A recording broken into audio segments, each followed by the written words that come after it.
Unless you're living under a rock, you've most definitely heard about the Save TF2 or Fix TF2 movement addressing the bot crisis. Currently, over 340,000 petitions on Save.tf to get Valve to take action against cheaters.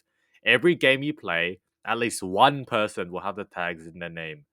Thousands of negative reviews have pitted the game's Steam page to overwhelmingly negative for the first time in its 17-year lifespan.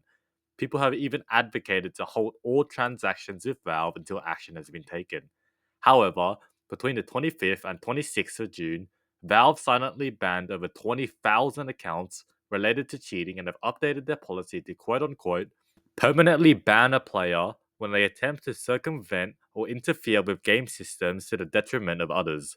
There are numerous bot hosting Discord servers and YouTube channels which have been satisfyingly nuked by Valve and ceased to exist. But how does all of this impact the game's economy? Will TF2 experience new bots and be dead for all players and traders alike? Or has the game been fixed already and this movement was successful? Here I'll give a quick overview of what I think would happen during this period of protest. Number 1, 100,000 plus active players. If you check the Steam charts website and go onto Team Fortress 2, it doesn't take a genius to see that in the past few days, the player count has literally doubled. Team Fortress 2 hasn't seen a player count like this since December 2023 to January 2024, when the Smithsmiths update came out with new content. That was 6 months ago. Valve just silently rolled out a ban wave punishing cheaters and their new bots alongside a policy update which doubled the player count and has casual thriving with pretty much only real players.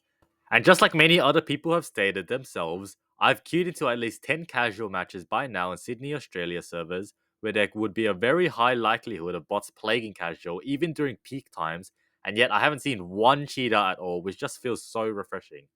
But for traders alike, this is even more impactful than you think. Just based on double the players, we can assume double the amount of trading volume and sales going on. Many people have even advocated to halt every transaction with Valve and stop trading during the protest, which I think is a bit silly because trading and cash trading does not give Valve a single cent. But I predict that these clean servers will prompt those users to start interacting with the economic side of the game again, further boosting sales and quick sales to buy. Stack all of that on top of the soon to come summer update, which in recent years has boosted numbers even higher, and this game could literally break its peak record again since July 2023, whereby sales and trading volume will 3x, 4x, possibly even 5x in magnitude.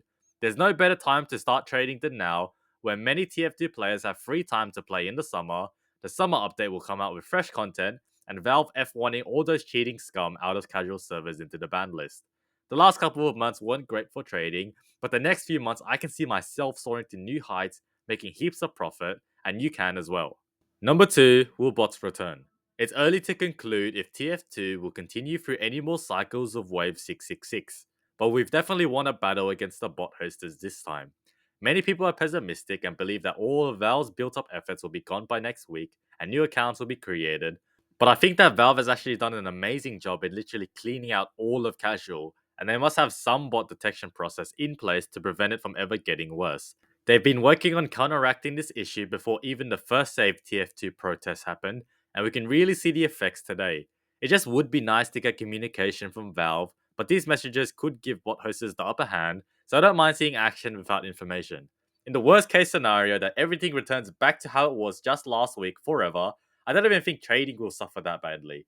Yeah, it's true that less people would be playing and all, but this game has always had a thriving economy regardless of any setbacks. Think back to the Great Depression.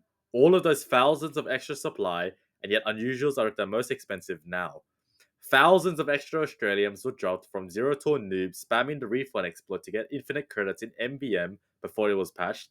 I myself have climbed up to the top 50 most valuable backpacks in just 5 years starting from $100.